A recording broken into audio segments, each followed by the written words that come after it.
Unang-una po, mandato naman po ng pamunuan ng NBI na mag-imbestiga kung meron po silang naririnig, nalaman na anomalya. Hindi po kailangang utusan ng Pangulo. Mandato po yan ng NBI, ng CIDG, ng PNP. Trabaho po nila yan. Kung ito ay sinasabing panggigipit, ang aking pong narinig lamang ay ito ay paiimbestigahan ni NBI Director Matibag dahil kung inyo pong matatandaan, magtatayo po ng NBI Academy dito sa New Clark City. At the time na nagkaroon sila ng pagpupulong ay mayroong nakapagsabi sa kanya na mayroong mga issue patungkol sa korupsyon nung ito daw ay isinagawa. So ito yung nabanggit lang naman sa kanya at naisumbong. Bilang isang namumuno sa NBI, kapag may nadinig na gano'n, ano ba ang dapat gawin? Isa walang bahala? Tulugan?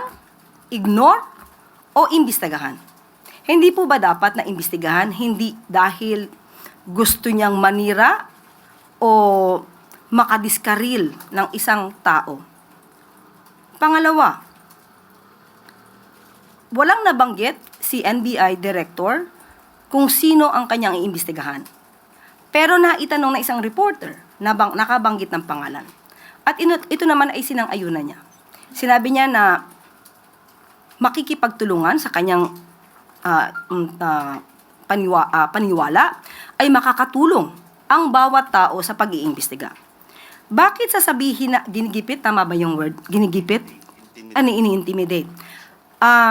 Ang tao na wala naman na dapat katakutan ay hindi nai-intimidate kahit kailan. Ang pag-iimbestiga na gagawin dahil meron naman talagang issue noong pang 2019, hindi ito pang-i-intimidate, hindi ito panggigipit sa mga taong wala namang ginawang mali. So hindi dapat magkaroon ng reaksyon na dahil iimbestigahan lamang ay sila ay iisa-isahin na. Kapag ganun kasi ang mga pananaw, dapat siguro, sana, ay hindi dahil maaari silang pag-isipan na kayo ba'y guilty. So kung wala naman at walang dapat nakatakutan, hindi kailangan ma-intimidate, hindi kailangan na magalit sa anumang pag-iimbestiga. Sa ating pong pagkakaalam na imbestigahan po si Secretary Vince Dizon noong mga panahon na yon, patungkol po dyan sa issue na yan. Siya po ay naimbestigahan, umandar yung pag-imbestiga, at siya po ay napawalang sala. Meron pong ganoong record.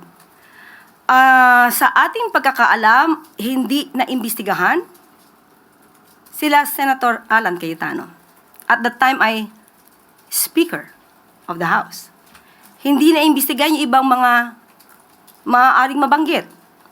Dahil sa ating pagkakaalam, ang dating Pangulong Duterte ay nilinis na agad si Senator Alan Cayetano at that time kahit wala pang umaandar na pag-iimbestiga.